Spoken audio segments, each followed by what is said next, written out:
Acompáñenos a tener una mirada cercana a los temas relevantes. A partir de este momento, hacemos Zoom. Estoy en comunicación vía Skype con Jorge Lizama. Él es mexicano, doctor en Ciencias Políticas y Sociales por la Universidad Nacional Autónoma de México, especialista en cibercultura y multimedios digitales. También es director de cibermedios.org. Bienvenido a Zoom, una mirada cercana, Jorge Lizama. Muchas gracias, David Barbosa. La verdad es que siempre charlar contigo es un gusto. Espero que esta vez también sea del interés de tus radioescuchas lo que vamos a platicar. De seguro, Jorge. Siempre escucharte también es un privilegio y de seguro que a la gente que escucha este podcast le interesa mucho las temáticas que tratamos y lo que tú nos compartes en el ámbito digital. ¿Cuándo aproximadamente comenzaste a interesarte en tecnología? Pues la verdad es que por parte de mi familia siempre ha habido una rama que se ha dedicado a la programación, a la ingeniería en cómputo. Entonces, pues a mí siempre me llamó la atención eso. Y creo que sumando esos conocimientos empíricos que me heredó mi familia, más el conocimiento más tirado al análisis crítico, geopolítico de la comunicación y la ciencia política, hicieron esa especie de licuado cognitivo para que yo me interesara en el tema de la tecnología. Entonces, básicamente comentar que cuando me intereso en la tecnología, también tengo otra condición que que mucha gente tiene y que es muy sana, que es la idea de ser un amateur, es decir, yo todo lo que he aprendido en TICS lo he hecho solo, viendo tutoriales, etcétera. Entonces, ese tipo de do it for yourself, que es básicamente la filosofía, hazlo por ti mismo y no esperes, encuentras muchas cosas muy interesantes en la tecnología. Creo que eso sería básicamente lo que puedo responder de esta primera pregunta. Aproximadamente hace cuántos años, más o menos. ¿Cuántos años? Bueno, pues desde el Atari, básicamente, cuando eran los 8 bits de Atari, desde ahí me interesó mucho la tecnología y teníamos unos pequeños juegos para aprender a programar, y estoy hablando de los años 85 por ahí, pero ya la tecnología tal cual, ya informática, por el 95, por ahí es cuando ya me empecé a interesar mucho en lo que era internet, que empezaba a surgir de manera muy primaria, ¿no? Todavía estaban las Bulletin Board Systems, que era la primera internet pionera, etcétera. Era muy difícil conectarse. Empezaba Napster, donde un archivo de música tardaba 5 o 6 horas en bajar, pero que Napster tenía algo muy interesante, era una comunidad de intercambio. Entonces yo creo que por ella es la fecha fuerte, donde poco antes del 2000, donde yo me empiezo a dedicar ya de lleno a todo esto. Bueno, aproximadamente podríamos decir unos 35 años. Yo creo que algo debes saber.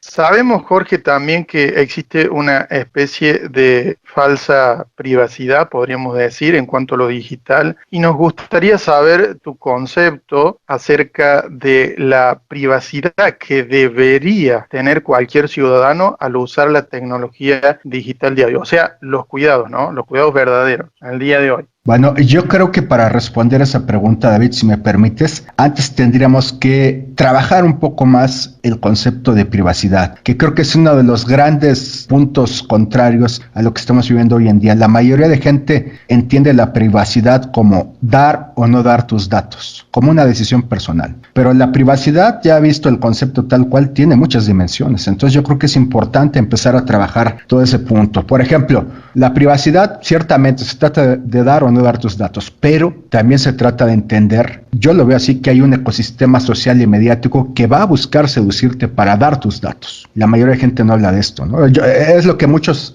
teóricos llaman el vanity capital, el capital de la vanidad. Tú puedes dar tus datos a través de estas seducciones que te dan el GAFAT, que ya hemos hablado que es el GAFAT, de sube tu selfie, sube las fotos de dónde has viajado, de tu boda, di si te gusta el restaurante que estás visitando, etcétera. Esa es otra dimensión de la privacidad que nadie ve, de seducción. Entonces, cuando la gente no la ve, pues termina empobreciendo el término. Básicamente este vanity capital, yo lo traduzco en una frase: el gran hermano ya no necesita verte si tú deseas desnudarte ante él. Creo que esa es la gran lección, ¿no? Es un cambio orwelliano. Orwell decía en 1984, el gran hermano te obliga a verte. Hoy en día ya estamos en que tú deseas desnudarte ante él, ¿no? Entonces, esa dimensión también de seducción de la privacidad, nadie la toca, nadie la ve. Creo que es importante. Ahora bien, y creo que hay otra tercera dimensión también que tiene que ver con la privacidad, que está relacionada directamente con la idea de la libertad de expresión. Tú tienes el derecho de poder decir algo importante, eso sí, información de interés público, sin ser penalizado, sin tener una muerte civil por ello.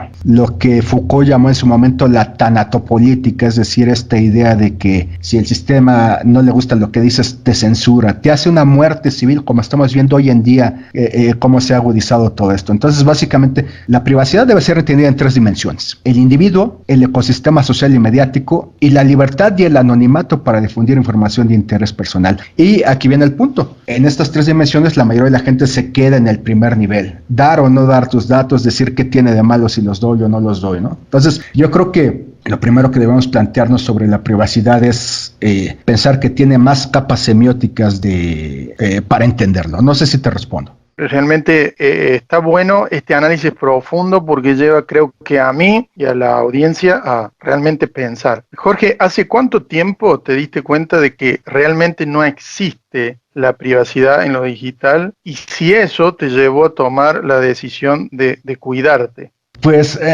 siendo honesto, diría que desde que entré a Internet sabía que no existía la privacidad, pero sabía que no existía la privacidad, pero no al nivel como hoy existe, ¿no? En aquel entonces, estoy hablando de, vamos a suponer al 2000, pues existía poco para vigilar tus datos. Tu dirección IP, que es algo tradicional que siempre ha existido en Internet, las famosas cookies, estos archivitos breves de código que llegan a tu computadora para ver tus gustos. Era muy poco lo que las trampas en contra de la privacidad digital, ¿no? Entonces, básicamente en su momento, pues yo resolví eso borrando las cookies, en fin, usando redes privadas virtuales algunas veces, etcétera. Sin embargo, yo no lo veía problema, la verdad, David. Veía que era muy asequible cuidar tu privacidad. Sin embargo, a mí me empezó a llamar mucho la atención de preocuparme seriamente por cuidar mi privacidad digital, básicamente en dos momentos. En el 2005 ocurre algo muy interesante. Empieza a surgir la llamada Web 2.0,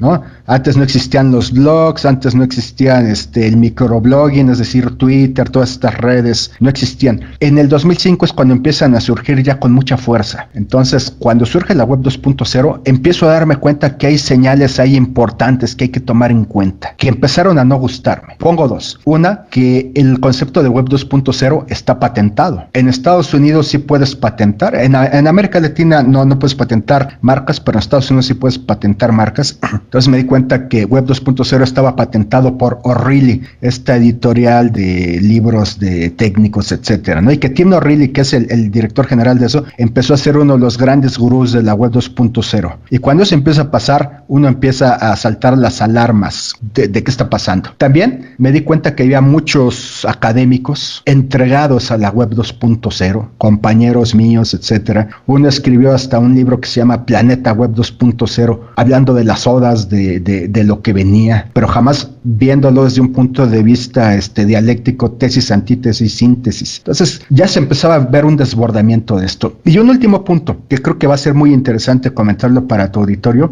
Hay una red todavía que existe, que se llama LinkedIn, que es para encontrar trabajo. Supongo que todos la conocemos. Me llamó la atención en su momento que yo jamás me inscribí a esa red, y de repente esa red tenía ya mi nombre, como si yo tuviera una cuenta. Y dije, bueno, esto ya está rompiendo mi privacidad, mis decisiones. Yo jamás me he inscrito aquí. Y bueno, cuando entré, se me ocurrió crear una cuenta falsa, entrar a LinkedIn y ver quién era Jorge Alberto Lizama Mendoza, que es mi nombre completo, y entraba y decía, Jorge Alberto Lizama todavía no ha publicado nada en su perfil, pero daban a entender que yo ya estaba inscrito ahí. Dije, esto es una aspiradora de datos. Esta Web 2.0 está yéndose a cauces cosas que no me están gustando. Bueno, ahí pasa eso. Y después, cuando surge el GAFAT, ya en forma, ¿no? Google, Amazon, Facebook, Apple, Twitter, ya en el 2013, en promedio más o menos, surge un poco antes, pero digamos en 2013 es cuando ya se masifica y te das cuenta que, por ejemplo, Facebook lo que hace es que ya no promueve una internet, sino que dice todo está centralizado. Tú tienes que entrar a mi red y de ahí tratas con los demás. Cuando empieza a surgir esta centralización de la información, estos jardines privados en manos de empresas corporativas, la verdad es cuando yo dije, yo tengo que tomar una decisión de esto. Este internet no me está gustando. Te soy franco, yo soy uno de los grandes pioneros que dice, la internet antes de la web 2.0, antes del GAFAT, era una internet maravillosa. Yo soy de esos melancólicos, de esos nostálgicos, porque era una internet muchísimo más libre, más abierta. Termino con algo en esta pregunta, que creo que ya me alargué mucho, David, que en esa internet, antes de la supervigilancia, había algo muy interesante. Costaba mucho trabajo hacer una página web, costaba mucho trabajo conectarte a un foro de discusión, ¿no? En Deja News, por ejemplo, que era un foro muy famoso. ¿Qué es lo interesante de esto? Que ese esfuerzo se traducía en decir cosas de valía. Tú sabías que si te costaba tanto tiempo conectarte a una red, a una red como una Bulletin Board System, era para que dijeras algo importante, no para que dijeras cualquier chorrada, como dicen los españoles. Entonces, ha cambiado mucho, ¿no? Esta usabilidad de ser tan fácil ha abaratado mucho el discurso, al tiempo que ha traído la falta de privacidad digital. Eso es lo que yo opinaría a esta pregunta que me haces. Bien, Jorge, y quiero preguntarte también algo que no quiero pasar por arriba, que lo mencionaste recién, específicamente y brevemente. Explícame qué trabajo realizan las cookies que se descargan de cada sitio en nuestro ordenador. Bueno, la cookie es un archivito de texto muy pequeño que se guarda un tiempo en tu computadora. Y en ese tiempo que se guarda, tiene información muy pobre en su momento, ¿no? Haz de cuenta, sale, si tú navegas por el River Plate, la página del River Plate, pues el cookie guarda que visitaste la página del River Plate, ¿no? Y después de un tiempo el cookie se borra. Eso pasaba así por el año 2000, 2003. Hoy en día, las cookies, ya hay cookies, no recuerdo exactamente cuál es el concepto en inglés así formal, pero son cookies ya invencibles. Pueden durar años en tu computadora. Ya no se borran después de un tiempo. Pueden durar años y evidentemente ya capturan más información, tu geolocalización, muchísimas cosas. Las cookies fueron la puerta de entrada de la falta de privacidad y hoy en día las cookies han crecido también muchísimo. Entonces, yo creo que por ahí responde este grave problema que hay. Y si a las cookies le sumamos que hay muchísimas más rastreadores de todo tipo ya en los nuevos lenguajes HTML, que es lo que controla las páginas de internet, pues ya la verdad es que estás lleno de un bombardeo de falta de privacidad y de vigilancia por todos lados. Podríamos decir entonces, Jorge, que tener cookies en nuestro ordenador es como si tuviésemos un detective privado recabando información de nosotros todos los días a toda hora, ¿verdad? Muy buena metáfora y me haces pensar en algo, sí. Hoy en día una cookie moderna, una cookie actual, vehiculada por el GAFAT, es como tener un detective privado, que va a ver, las cookies básicamente son las contraseñas, ¿no? Cuando tú, por ejemplo, ahorita en Skype ya quiere recordar la contraseña, pues eso es una cookie, ¿no? Que está ahí, ¿sí? Es un detective privado que te está espiando, pero ya me dejaste pensando, ¿cuál sería antes, por el 2000, 2003, 2005, la metáfora correcta? Y quizás no sería un detective, ¿no? Sería una especie de buzón que guarda nada más algunas cosas tuyas. Entonces, muy buena y muy acertada tu metáfora. Jorge, ¿qué beneficios te trae o te trajo el cuidar tu privacidad digital así como lo haces? Pues la verdad, muchísimas. Hay algo interesante que yo veo aquí, David. Fíjate, y quizás sea largo, perdón si me alargo, tú me dices si voy muy largo. Pero creo que lo más interesante que a mí me ha pasado de cuidar tu privacidad es que en el discurso gubernamental, en el discurso de las grandes empresas, cuidar tu privacidad, defender que no te vigilen, generalmente se maneja como cierta paranoia, como grupos que se preocupan mucho, que quizás van a hacer algo de delincuencia, etcétera. Así se maneja. Son satanizados la gente que se cuida su privacidad. Y quizás eso me llevó a adentrarme mucho en el mundo favorito que yo tengo de internet, que es el llamado computer underground, ¿no? Es decir, esta gente que tiene usos alternativos de internet, de circular información, etcétera, que justamente fue mi tesis de doctorado y la cual me hace sentir muy contento porque nadie maneja ese tema. Ahora bien, ¿qué encuentras en el computer underground? en esta Internet alternativa? Pues encuentras también muchos colectivos muy interesantes. Los hacktivistas, que es un colectivo que se dedica a defender la libertad de la información pública, que no sea censurada, etcétera. Encuentras también a los cypherpunks. Cypherpunks viene de cifrado y punks, ¿no? Los cypherpunks son alguien que dice toda la información en Internet tiene que ser cifrada. Entonces empiezas a tratar con gente con posturas muy distintas sobre lo que es el quehacer tecnológico. Y curiosamente esas posturas te dan muchísimas más tablas, como se dice en México, es decir, te dan muchísimo más conocimientos, más inferencias lógicas para manejar el medio que quedarte en la Internet de superficie con el GAFAT o con la web 2.0. Entonces a mí me interesa mucho ese mundo y déjame comentarte que hay algo que me enorgullece. Yo trabajo con mucha gente de la Deep Web. La Deep Web es esta Internet cifrada, los llamados y famosos dominios .onion, que solo puedes entrar a ellos a través del navegador Tor. Todo está cifrado. Bueno, pues la Deep Web la acusan de que hay pedofilia, de que hay pornografía. Es lo que todos los medios dicen, ¿no? Pero si tú te vas a ver Facebook, te vas a ver otros Twitter, también existe lo mismo. Sin embargo, la Deep Web tiene gente muy interesante. Y te comento alguna anécdota que a mí me da mucho gusto.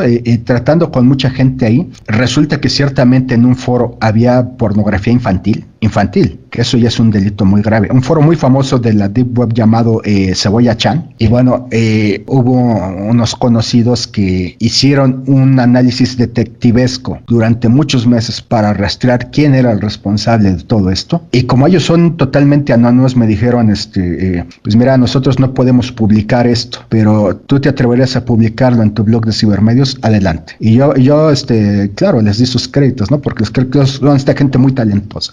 Publico en cibermedios este documento, que por cierto está en mi blog, porque me parece muy interesante ver este análisis detectivesco ya a un nivel muy alto de privacidad digital. Y bueno, resulta que la persona responsable era un informático de España. El informático de España incluso me llama y me pide que borre el documento, etcétera. Empezamos a discutir. Yo le digo que este documento pues básicamente es un delito internacional lo que está haciendo y que no lo voy a quitar. En fin, a lo que voy es que este tipo de anécdotas que me hicieron crecer mucho viendo cómo ellos resuelven y encontraron ya en algo cifrado a este personaje, etcétera, es algo que me ha dado muchísima más apropiación social de la tecnología que dar tweets o likes, ¿no? Entonces, el cuidar mi privacidad me da eso. Y déjame seguir un poquito todavía más, este punto me interesa mucho. Otra cosa también al cuidar tu privacidad digital es enfrentarte a la teoría. No todo es empírico. Hay teoría ya muy fuerte para defender tu privacidad digital. Y yo nomás cito un caso que yo he seguido mucho y que vas a ver que es bien interesante para tu auditorio, que es el documento Las zonas temporalmente autónomas de Hacking Bay. Hacking Bay, que fíjate que admiraba mucho este personaje y ahora ya le tengo mucha desconfianza. Sin embargo, hace un documento muy interesante. Es las TAS, zonas temporalmente autónomas, y él dice algo que yo sigo al pie de la letra. Cuando tú estás en Internet, tienes que tener un abanico muy amplio de posibilidades. No te puedes quedar solamente con dar todos tus datos y esperar que las empresas no hagan nada con ellos, pero tampoco te puedes quedar siendo no quiero decir paranoico porque parece una palabra fuerte, pero siendo un canónico que todo tenga que cifrar, porque también quedas fuera. Lo que dice Hacking Bay es, tenemos que jugar con esas posibilidades y ver los distintos grises, y es justamente lo que yo hago, y muchos hacemos,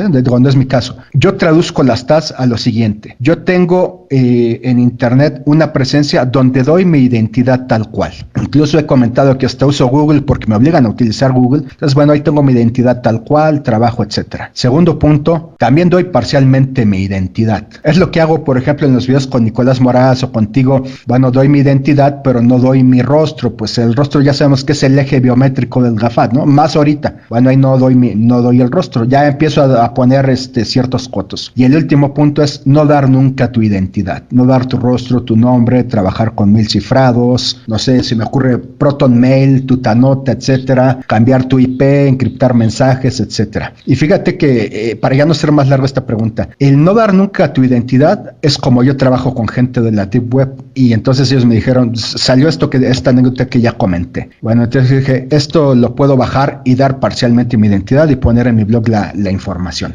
Entonces es un mundo muy interesante que te va a dar una ilustración sobre lo tecnológico, sobre la política de la tecnología, que no vas a encontrar en ninguna otra parte. Y bueno, eso sería lo que lo largo que pudiera decir de esta pregunta. Jorge, lógicamente que si yo me compararía a ti en cuanto a los rastros que dejo digitalmente en Internet, son muchísimos al lado tuyo. En el caso tuyo, ¿qué tipo de información crees que tienen de vos los poderosos informáticos? Yo, en mi caso, tengo lo que se llama el Documento Nacional de Identidad y bueno, ahí tengo la foto y también en Facebook, en algunas redes sociales, nada que ver con vos. Pero, ¿cómo haces tú para tener un cuidado extremo y en no dar de más información? O sea, deben tener muy poco de voz, supongo, los poderosos informáticos, ¿verdad? Mira, yo pensaría que podemos partir de un principio, que creo que es importante subrayar. No se trata de que los poderosos informáticos, como tú bien señalas, no tengan tus datos. Eso es prácticamente imposible. Pero sí se trata de que tengan los menos datos posibles, bajar la curva de información que tú les das a ellos. Ahora bien, en ese sentido,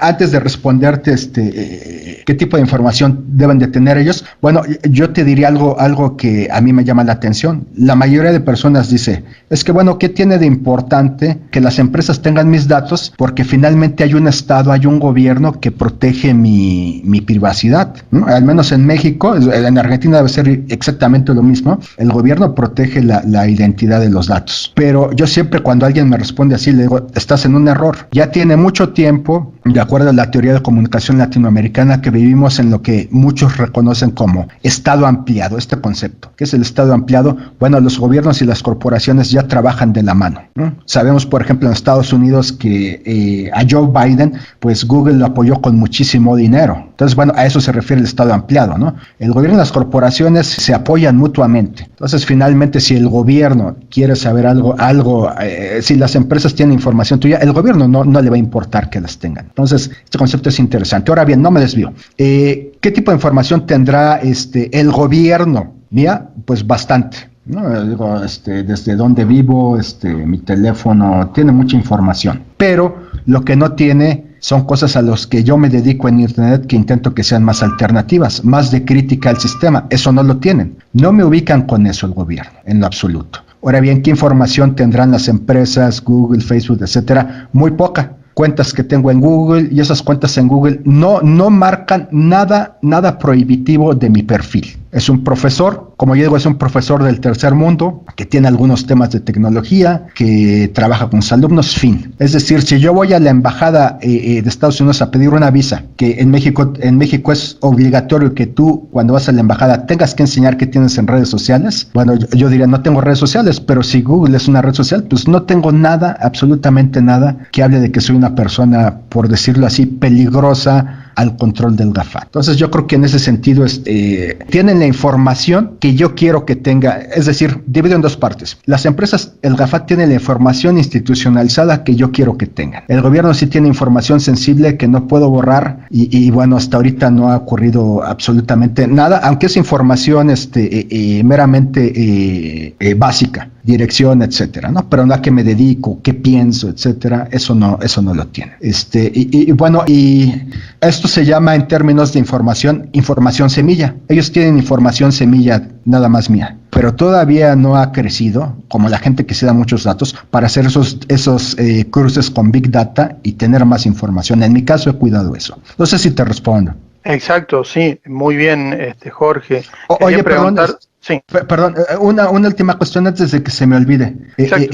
Fíjate que en Internet, por ejemplo, yo antes tenía fotos mías. Todavía por el 2005 o 2006 ponía fotos mías en mi blog. Llegó un momento en que las quité, las borré. Pedí a sitios que tenían fotos mías, oye, por favor, quita esto. De acuerdo a la ley de privacidad, te pido que lo quites. Algunos los quitaron, algunos no me hicieron caso. Todavía hay varias fotos mías de Internet que la gente que sepa pues, sabe dónde buscarlas. La gente que no sabe, pues va a Google y no va a encontrar nada. Pero la gente realmente que sabe un poquito más de esto, sabe que nada se borra en Internet y que hay sitios donde encontrar esa información. Ahora bien, a esto le sumo algo. Como tú dices, y dices muy bien, David, muchas veces, aunque no quieras desinformación, a mí me ha pasado notado que luego en eventos de profesores donde yo trabajo, nunca falta, y perdón que lo diga con fastidio, nunca falta la persona que dice, vamos a tomarnos una foto, y de repente tú tomas la foto en grupo y la etiqueta y la sube a Facebook y pone ahí mi nombre, Jorge Lizama, y pues Facebook ya dice, aquí hay un Jorge Lizama, ¿no? Entonces nunca falta esa persona. Entonces, ¿qué hacer con eso? Pues hay también soluciones desde el hacktivismo. Si tú te fijas en mi blog, yo ya desde este año he empezado a subir fotos que no son mías como si fueran de mi perfil. Yo he agarrado memes que encuentro en internet de gente así latina que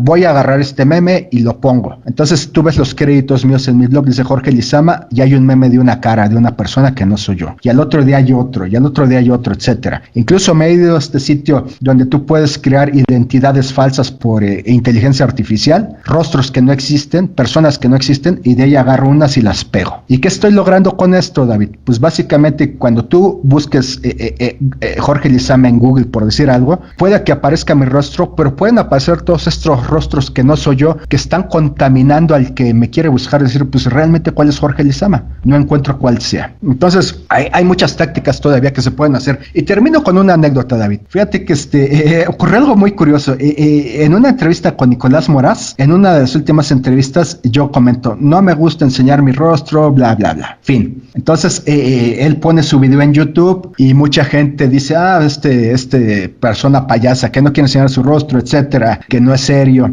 Y llegan a mi blog y entonces ven ahí, buscan mi rostro y ven estos rostros falsos que yo tengo y me dicen, ya sé por qué no quieres enseñar tu rostro, porque estás bien feo, eres horrible, etcétera. Justo eso es lo que yo quería, ¿no? Ese hack semiótico era exactamente lo que yo quería y es una forma, ¿no? Me gusta mucho ver los comentarios, sobre todo los de gente que evidentemente va a atacar. Dice, no, es que tú cometes un error aquí. Este filtro para hacer tu cara como una máscara no te ayuda. Finalmente, el sitio en el que hiciste este filtro tiene tu rostro verdadero. Error. Esa es una máscara electroluminiscente que yo hice, que grabé offline, etcétera. Entonces, no es tan sencillo, pero mucha gente empieza a ser detective y dentro de todo, aunque no me guste, es importante que empiece a pensar estas formas, ¿no? Quiero que para finalizar, Jorge, casi ya estamos en el final de la entrevista. Aquellos que ya tienen, los grandes poderosos informáticos tienen grande información, en forma resumida quiero tu respuesta. ¿Crees que vale la pena comenzar a hacer un proceso igual que lo hiciste tú hace años atrás, o ya no hay tiempo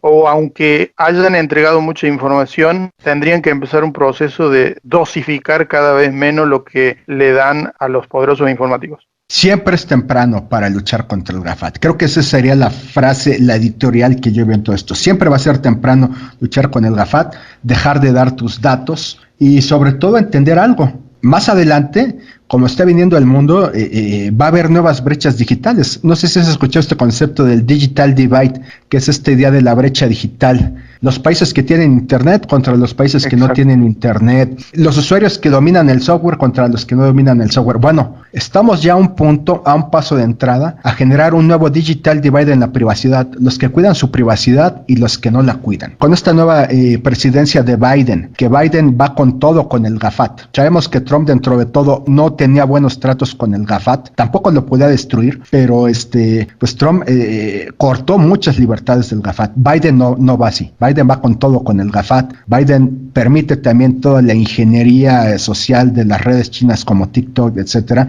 Entonces esto va a aumentar. Ahorita yo creo que es una de las últimas llamadas para que la gente realmente pueda empezar a dejar de ser lo que yo llamo, y si no me lo toman a mal, lo digo porque realmente así lo veo, para que la gente deje de ser un lumpen conectado. Lumpen de esta idea marxista de pues, poca cultura, poca conciencia y conectados, bueno, de estar conectados al GAFAT, ¿no? Hay muchos lumpen conectados. Esos lumpen conectados deben de darse cuenta que Internet de hoy en día, la Internet moderna, colecta toda la información, procesa toda la información, por ende, conoce todo de ti. asocia todo de ti y es capaz ya incluso con la inteligencia artificial y el Big Data de empezar a planear todo por ti. Yo tengo una hipótesis y te va a parecer un poco conspiranoica, pero siempre he pensado que vale más ser un conspiranoico que un oficialnoico de España. Fíjate, España es muy interesante como país porque tiene cables de Facebook, la sede española de Facebook está en Barcelona, etcétera. Yo tengo la hipótesis de que en España el GAFAT ya tiene un perfil psicológico de la mayoría de españoles. Por eso España es un país cobaya de experimentos, ¿no? En fin, entonces siempre sería temprano. Yo pienso que siempre sería temprano y bueno, lo dejaría ahí, esa sería mi recomendación. Jorge, hace rato mencionábamos que eres director de cibermedios.org. Por favor, describinos brevemente qué puede encontrar la gente que le interesa este tipo de temáticas y similares ahí en cibermedios.org. La dividiría en dos partes esta pregunta. Bueno, ¿qué puede encontrar? Una memoria de información alternativa que justamente critica la falta de privacidad, la falta de libertad de expresión, que llevo durante muchos años ya trabajando desde hace mucho tiempo. Traduzco documentos en inglés, etcétera. Entonces es información que no encuentras en cualquier lado. No es la tipo de información que vas a encontrar en GenBeta, Meneame, Hataka, etcétera. Aquí trato de que sea información que sea de interés público. Eso es lo que pueden encontrar en términos de información. Ahora bien, en términos, llamémosle así, de organización, ¿qué pueden encontrar? Un sitio que no les va a pedir que den like, que no les va a pedir que suban sus selfies, que no les va a decir que quiero financiamiento en Patreon, como ya ocurre en todo YouTube. Nada de eso, ¿no? No tiene nada de publicidad mi sitio. Hubo un tiempo en que puse publicidad y me arrepentí porque era demasiado invasiva y la verdad es que era algo que yo podía financiar, etcétera. Entonces encontrarán eso en Cibermedios también. También, ¿sabes qué diría que pueden encontrar en Cibermedios? Un sitio alternativo que está siendo borrado ya por el GAFAT. Yo soy franco, David, yo llevo muchos años con este blog. Pasé de 1 millón de visitas en un año a 500,000, 300,000, 200,000. Este año, si bien me va, yo creo que llegaría a 100,000 visitas, porque estoy totalmente pulverizado en los modelos de difusión del GAFAT. Entonces, creo que eso, lejos de que a mí me deprima, me enorgullece que quizás este sitio tiene algo que vale la pena y que mucha gente puede consultar antes de que sea, ahora sí que vaporizado, o como yo digo irónicamente, y espero no ofender a nadie, o cremado en este Auschwitz del GAFAT. Creo que eso pudiera decir. Algo que se me ocurrió y no que lo quiero dejar pasar porque da justo para preguntar. Yo he pensado lo siguiente y decime si estoy bien. Los poderosos informáticos te entregan plataformas gratuitas, entre comillas, para que uno publique, para que uno desde foto, historia, lo que sentís, lo que pensás, llamemos Facebook, llamemos Twitter, llamemos, no sé, Instagram, bueno, las redes sociales más populares. Y de pronto vemos que ellos manipulan o ponen límites de qué decir, qué pensar, qué escribir, qué publicar. Y uno creo que en este tiempo se ha dado cuenta de que de alguna manera te manipulan de lo que debes decir, pensar o hacer o lo que sea. Y pensé hace un tiempo atrás, digo, bueno, esas redes sociales gratuitas, entre comillas, que te proveen, si nos hacen eso, habría que tener una plataforma propia. Y me imaginé, bueno, una página web propia. Pero con lo que me acabas de decir tú, estoy viendo que también se meten ahí en algo que es propio, como que uno paga un hosting, uno paga un dominio, uno paga un diseño web, pero estoy viendo y escuchando, decime si entendí bien, que ellos no van a promocionar tanto tu sitio en Google, por ejemplo, porque vas en contra de lo que ellos dicen.